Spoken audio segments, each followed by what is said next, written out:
نبی نے فرمایا ہاں عمر میرے بعد ایک آدمی آئے گا، اس کا نام ہوگا اویس، اور وہ کرن کی شاخ سے ہوگا، اس سے دعا کرانا۔ علی آپ بھی، عمر آپ بھی۔ یا رسول اللہ کس لیے؟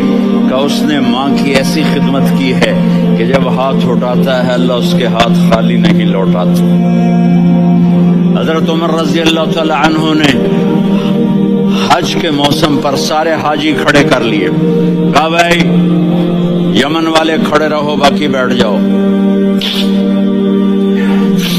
تو بیٹھ گئے۔ پھر فرمایا کہ یمن والے بیٹھ جاؤ، قرن والے کھڑے رہ جاؤ۔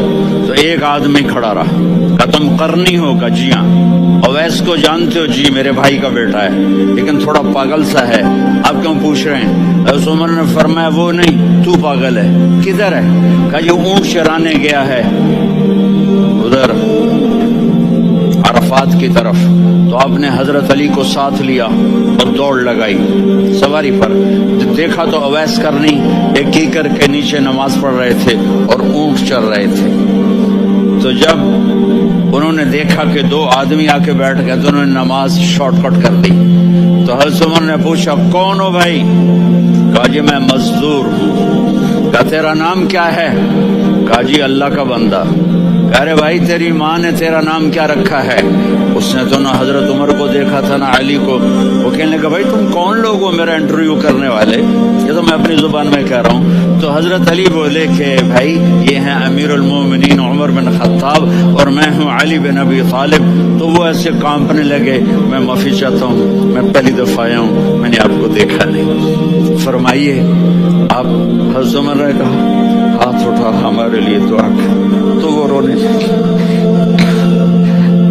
آپ نبی کے صحابی، میں عاجز مسکین، میں دعا کروں؟ میری اوقات ہے میں دعا کروں؟ کہاں؟ ہمیں ہمارے نبی نے فرمایا تھا اویس آئے تو دعا کروانی ہے۔ عمر اور علی جیسی ہستیوں کو دعا کے لیے کہا جا رہا ہے۔ پیچھے تہجد ہے؟ نہیں۔ جہاد ہے؟ نہیں۔ علم ہے؟ نہیں۔ نماز ہے؟ نہیں۔ روزہ ہے؟ نہیں۔ زکوٰۃ ہے؟ نہیں۔ خیرات ہے؟ نہیں۔ کیا ہے؟ ماں کی خدمت، ماں کی خدمت، ماں کی خدمت۔ میرے نبی نے فرمایا ہاں عمر میرے بعد ایک آدمی آئے گا، اس کا نام ہوگا اویس، اور وہ کرن کی شاخ سے ہوگا، اس سے دعا کرانا۔ علی آپ بھی، عمر آپ بھی۔